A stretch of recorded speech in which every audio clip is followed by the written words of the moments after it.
رمضان شریف کا چھوڑ دینے کا کفارہ یہ ہے کہ لگاتار 2 مہینے روزے رکھے، تھوڑے تھوڑے کر کے روزے رکھنا درست نہیں۔ اگر کسی وجہ سے درمیان میں 1 2 روزے نہیں رکھے تو اب پھر سے 2 مہینے کے روزے رکھے۔ البتہ اگر ایک عورت ہے وہ کفارے کے روزے رکھ رہی ہے اور درمیان میں ماہواری آ گئی اور کچھ روزے ماہواری کی وجہ سے رہ جائے تو ان کی وجہ سے کفارے کے تسلسل میں کوئی فرق نہیں پڑتا، بلکہ پاک ہونے کے فوراً بعد دوبارہ وہ اپنے روزے شروع کر دے اور 60 روزے پورے کر دے۔ اگر کسی تکلیف یا بیماری کی وجہ سے کفارے کے روزوں کے درمیان میں کچھ روزے چھوٹ گئے تب بھی تندرست ہونے کے بعد دوبارہ سے روزے رکھنا شروع کرے۔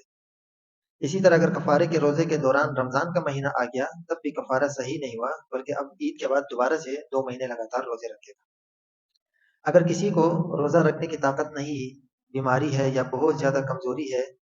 تو اس کے لیے حکم یہ ہے کہ وہ پھر روزے رکھنے کے بجائے 60 مسکینوں کو صبح شام اچھی طرح پیٹ بھر کر کھانے کھلا دے۔ اگر ان مسکینوں میں بعض بالکل چھوٹے بچے ہوں تو ان کو کھلانا کافی نہیں، بلکہ ان بچوں کے بدلے پھر اور مسکینوں کو کھانا کھلائے۔ اسی طرح اگر کھانا نہ کھلائے بلکہ 60 مسکینوں کو کچا اناج دے دے تو یہ بھی جائز ہے۔ پھر اس صورت میں ہر ایک مسکین کو اتنا دے گا جتنا صدقہ فطر میں دیا جاتا ہے۔ صدقہ فطر انشاءاللہ ہم آگے پڑھیں گے کہ وہ گندم میں تقریباً 1.25 کلو ہے، اور جیسا آپ لوگ ابھی صدقہ فطر آئے گا انشاءاللہ عید میں، یہ گندم میں سے انسان دے تو 2.25 کلو، اور باقی کھجور وغیرہ باقی چیزوں میں 3 کلو ہوتا ہے۔ اور اگر وہ اناج نہ دے، یعنی یا تو گندم ہی دے دے، کھجور ہی دے دے، یا اگر اس کی قیمت دے دے تو یہ بھی جائز ہے۔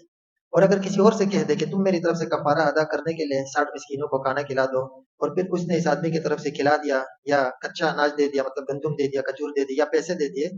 تو یہ بھی صحیح ہے، کفارہ ادا ہو گیا۔ لیکن اگر کسی کے کہے بغیر ایک آدمی نے دوسرے کی طرف سے ادا کر دیا تو اس طرح کفارہ ادا نہیں ہوگا، بلکہ اس کے لیے اجازت ضروری ہے کہ اجازت ہو اس کی طرف سے، یا وہ کہہ دے یا اجازت ہو تو تب کفارہ ادا۔